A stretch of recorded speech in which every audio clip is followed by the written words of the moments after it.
Hello friends, स्वागत है आप सभी का हमारे यूट्यूब चैनल में। तो फ्रेंड्स, आज हम लोग इस वीडियो में जेसीईआरटी क्लास 6 का मैथ में प्रश्नावली 5.2 का क्वेश्चन को हल करेंगे। इससे पहले वाला वीडियो में मैंने प्रश्नावली 5.1 का क्वेश्चन को सॉल्व किया था। उसमें जितना भी सारा क्वेश्चन था बहुत ही अच्छे से मैंने आपको समझाया था। तो अगर आपने उस वीडियो को अभी तक नहीं देखे हैं तो इसी वीडियो की डिस्क्रिप्शन में आपको लिंक मिल जाएगा। लिंक को क्लिक करके देख सकते हैं या फिर प्ले लिस्ट बना हुआ है, वहाँ से भी आप जाके देख सकते हैं। तो ये वीडियो का दूसरा पार्ट है, ठीक है। तो चलिए आज हम लोग प्रश्नावली 5.2 का क्वेश्चन को हल करते हैं। तो देखिए, पहला क्वेश्चन में कहता है 4/9 को संख्या रेखा पर निरूपित कीजिए। मतलब यहाँ पर आपको 4/9 को संख्या रेखा में दिखाना है। तो चलिए यहाँ पर सबसे पहले हम लोग एक संख्या रेखा खींचते हैं, ठीक है। इस तरीके से आपको स्केल ले लेना है इंच, और इस तरीके से एक लाइन आपको खींचना है, ठीक है। मतलब रेखा इस तरीके से खींच लेना है। अब ध्यान दीजिएगा,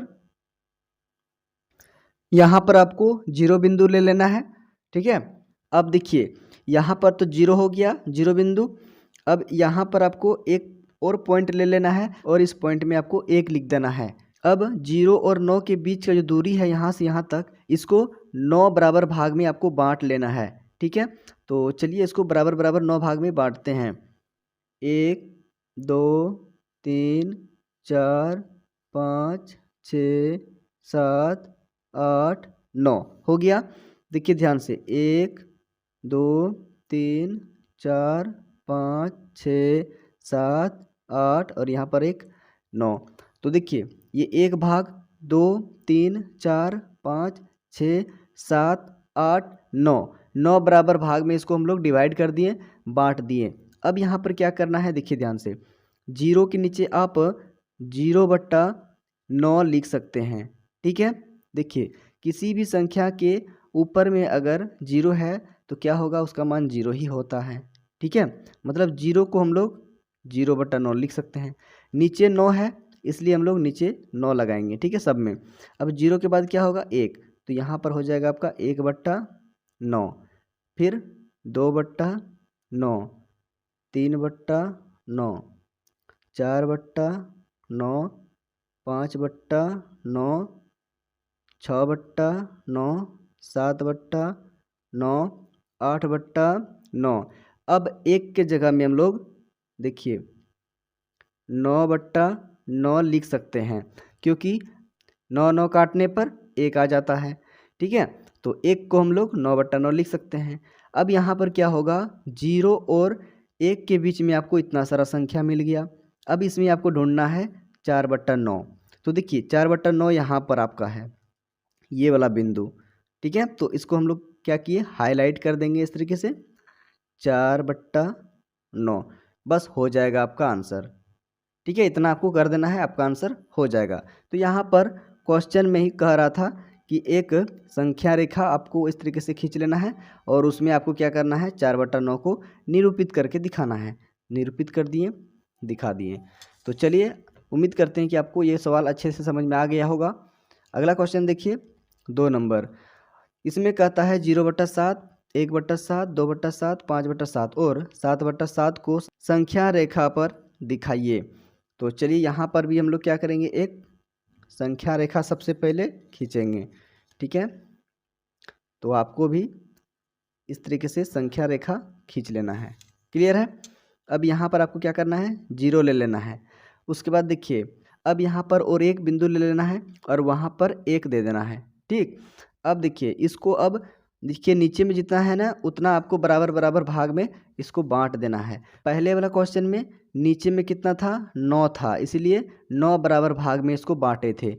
अब यहाँ पर इस क्वेश्चन में देखिए नीचे में कितना है, 7 है, तो यहाँ पर हम लोग 7 बराबर भाग में इसको बांटेंगे। तो देखिए 1 2 3 4 5 6 7, देखिए यहाँ से यहाँ 1 भाग, 2 3 4 5 6 7 बराबर बराबर भाग में इसको बांट दिए, डिवाइड कर दिए। अब यहाँ पर लिखेंगे, देखिए 0 के जगह पे हम लोग क्या लिख सकते हैं, 0/7, ठीक है। 0/7 को हम लोग देखिए 0 लिख सकते हैं। अभी बताएं, किसी परिमेय संख्या का अंश अगर 0 है तो उसका मान क्या हो जाएगा, 0 हो जाएगा। तो यहाँ पर 0/7 का मतलब 0 हुआ। अब यहाँ पर 0 के बाद क्या होता है, 1 होता है, तो 1/7 लिखेंगे। उसके बाद फिर 2 होता है, तो यहाँ पर 2/7 लिखेंगे। फिर 3/7, 4/7, 5/7, 6/7। अब एक को हम लोग क्या लिखेंगे, तो 7/7 लिख लेंगे इसको, क्योंकि 7 को 7 से काटेंगे तो हमारा 1 आ जाएगा। ठीक है, अब यहाँ पर हम लोग को दिखाना क्या है, 0/7। तो 0/7 कहाँ है, यहाँ पर है। तो देखिए ये हो गया आपका 0/7, तो यहाँ पर हम लोग लिख देंगे 0/7। ठीक है, अब यहाँ पर देखिए 1/7, तो 1/7 भी है, मिल गया, ये वाला बिंदु है, तो यहाँ पर इसको दिखाएंगे 1/7। और क्या दिखाना है, 2/7, तो 2/7 हमारा यहाँ है, तो ये हो गया 2/7। और क्या दिखाना है, 5/7, तो 5/7 यहाँ पर है, ये हो गया आपका 5/7। और लास्ट में आपको 7/7 दिखाना है, तो देखिए ये बिंदु हो गया आपका 7/7। ठीक है, तो देखिए ये हो गया आपका आंसर। उम्मीद करते हैं कि आपको ये भी क्वेश्चन अच्छे से समझ में आ गया होगा। तो चलिए आप इसको अच्छे से नोट कर लीजिए, फिर बढ़ते हैं अगला क्वेश्चन की ओर। तो चलिए फ्रेंड्स, अब आगे देखिए 3 नंबर का क्वेश्चन, और ये लास्ट क्वेश्चन है प्रश्न नंबर 5.2 का। तो देखिए इसमें कहता है किन्हीं दो संख्या के बीच की दूरी को आप कितने भागों में विभाजित कर सकते हैं। मतलब यहाँ पर आपको कह रहा है कि दो संख्या है, उस दो संख्या के बीच में आप कितना भाग में उसको बांट सकते हैं। चलिए यहाँ पर आपको मैं समझाता हूँ एक लाइन के माध्यम से, संख्या रेखा के माध्यम से। मान लीजिए ये आपका एक लाइन है, ठीक है, संख्या रेखा है। यहाँ पर एक बिंदु मैंने 0 ले लिया और एक बिंदु मैंने यहाँ पर 1 ले लिया। अब यहाँ पर 0 और 1 के बीच में हम इसे कितने भाग में बांट सकते हैं। ठीक है, तो देखिए इस तरीके से जो है ना, हम बहुत छोटे छोटे दूरी में इस तरीके से इसको बांट सकते हैं। और बहुत का मतलब अनंत होता है, जिसको हम लोग काउंटिंग नहीं कर सकते हैं, गिन नहीं सकते हैं। ये तो मैंने आपको समझाने के लिए इस तरीके से बताया। ठीक है, लेकिन अगर आप और भी अच्छे से इसको करिएगा तो बहुत ही छोटे छोटे दूरी से आप इसको विभाजित कर सकते हैं। तो इससे हमें क्या पता चलता है कि हम किसी भी दो संख्या के बीच का दूरी को कितने भाग में बांट सकते हैं, तो अनंत, आपका हो जाएगा अनंत। ठीक है, अनंत भागों में बांट सकते हैं, तो यही हो जाएगा आंसर। तो फ्रेंड्स, उम्मीद करते हैं कि आपको ये भी अच्छे तरीके से समझ में आ गया होगा। तो अगर आपको ये वीडियो अच्छा लगा, समझ में आया, तो प्लीज़ वीडियो को लाइक जरूर करिएगा। और यदि आपने हमारे चैनल को अभी तक सब्सक्राइब नहीं किए हैं तो प्लीज़ चैनल को सब्सक्राइब जरूर कर लीजिएगा, और साथ साथ में बेल आइकन का नोटिफिकेशन भी ऑन कर लीजिएगा, ताकि जब भी मैं आगे वाला क्वेश्चन का वीडियो अपलोड करूँ तो सबसे पहले उस वीडियो का नोटिफिकेशन आप तक पहुँच सके।